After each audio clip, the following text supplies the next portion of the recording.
Nama saya Adi Budaya, nama budaya dengan saya Feni. Hari ini di Kompas TV kita akan membawakan acara Mutiara Iman.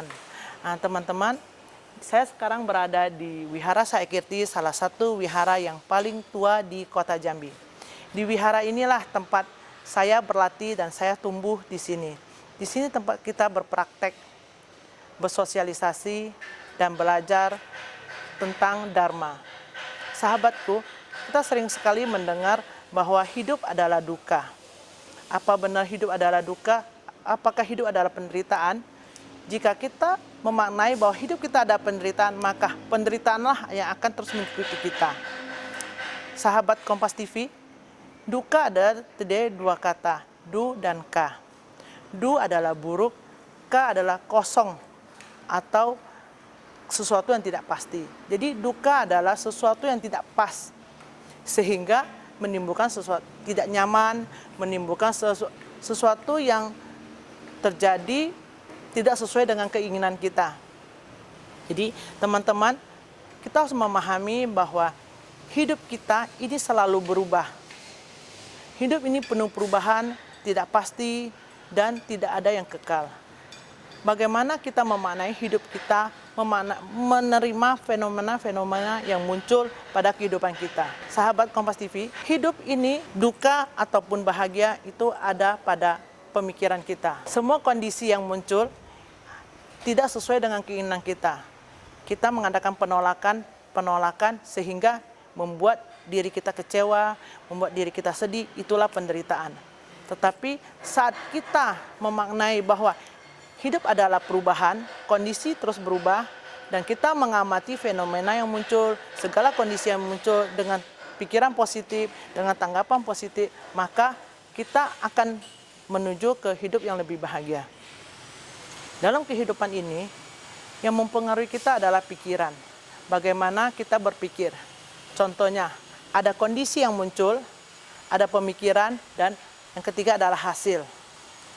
Kondisi yang muncul, contohnya, kita saat tidak nyaman, kita merasa dikhianati teman kita, maka muncullah satu pemikiran. Bagaimana kita memaknai pemikiran ini, maka akan muncul hasilnya. Contoh, jika kondisi kita merasa dikhianati teman, atau kita pada kondisi yang tidak nyaman, kita berpikir bahwa ini adalah karma kita. Kita adalah pemilik karma kita sendiri. Jadi kondisi yang muncul adalah sesuatu yang menjadi karma kita terima. Kita anggap ini adalah pelajaran, sehingga hasilnya adalah kita berubah. Tapi jika kondisi yang muncul, tapi kita memaknai bahwa ini adalah penderitaan, mereka menyakitiku, mereka mengataiku, ego, iri hati kita muncul, maka hasilnya adalah penderitaan. Kenapa? Kita memaknai kondisi itu adalah sebuah penderitaan. Kita mengadakan penolakan, kita tidak menerima segala kondisi yang terjadi yang tidak sesuai dengan keinginan kita, sehingga menimbulkan duka. Jadi teman-teman, ada kondisi yang muncul, di tengah-tengahnya adalah pemikiran kita, dan outputnya adalah hasilnya. Artinya, bagaimana kita memaknai kondisi yang terjadi. Contoh, mungkin pada suatu kondisi kita sedang rapat, kita ada perbedaan pendapat, lantas perbedaan pendapat itu, kita anggap itu adalah sebuah serangan, kita anggap itu adalah sebuah kondisi yang menyalahkan kita, maka output yang keluar kita akan marah. Kita menolak, lantas kita memberikan pembenaran, kita menjawab dengan segala cara kita bahwa kita adalah yang paling benar. Dan itu akan terjadi perdebatan dan perdebatan yang tidak selesai. Tapi kondisi yang sama dalam rapat, ada sesuatu yang tidak cocok, tapi kita memaknai bahwa ini adalah kondisi yang terjadi. Kita duduk di sini dengan niat untuk melakukan yang terbaik. Pada saat kondisi itu muncul, kita anggap ini adalah pelajaran. Apapun masukan dari orang kita terima semua, kita tampung dengan penuh kesadaran. Kita menyadari bahwa inilah perbedaan pemikiran kita.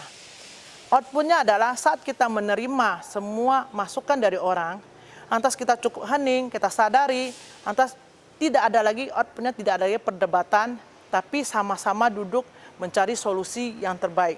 Jadi teman-teman, pikiran kita adalah penentu kita mau bahagia atau kita mau menderita, mau buruk atau baik, semua ada pada diri kita sendiri.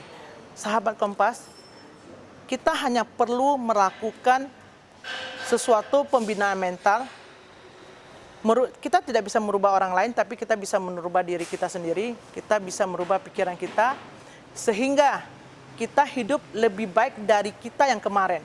Kita bukan hidup lebih baik dari kata orang, kita tidak hidup lebih baik dari orang lain, tapi kita hidup dengan lebih baik dari kita yang kemarin. Sahabat Dharma, kehidupan kita ini adalah Dharma. Kita bukan membawa Dharma ke dalam kehidupan kita, tapi hidup kita ini adalah Dharma, di mana bagaimana kita merespon segala sesuatu yang terjadi, bagaimana kita menyikapi kondisi yang terjadi. Itulah adalah Dharma, bagaimana kita berpraktek, bagaimana kita menanggapi segala sesuatu yang terjadi. Sedangkan jika kita memaknai hidup ini, membawa Dharma ke dalam kehidupan kita adalah berarti ada dua yang terpisah, kehidupan dan Dharma. Sebenarnya kehidupan adalah Dharma, adalah satu kesatuan, tapi kita tidak membawa Dharma ke dalam kehidupan kita. Dharma itu sendiri begitu indah di awal, begitu indah di akhir, begitu indah di tengah, begitu indah di akhir. Sahabat Dharma, marilah kita sama-sama berpraktek bagaimana kita hidup bermasyarakat penuh harmonis, bagaimana kita menerapkan cinta kasih dalam kehidupan kita. Kita selalu berkata bahwa semoga semua makhluk berbahagia. Sebuah kalimat yang sangat sederhana dan sungguh sulit untuk dipraktekkan. Dan mulai hari ini, marilah teman-teman kita maknai bahwa kata-kata semoga semua makhluk berbahagia kita terapkan dalam kehidupan kita, dalam menghadapi segala kondisi yang terjadi, dalam menghadapi segala situasi yang terjadi.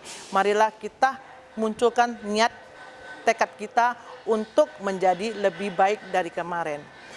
Akhir kata saya ucapkan Namo Sang Hyang Adi Budaya, Namo Buddhaya. Semoga semua makhluk berbahagia. Sadu, sadu, sadu.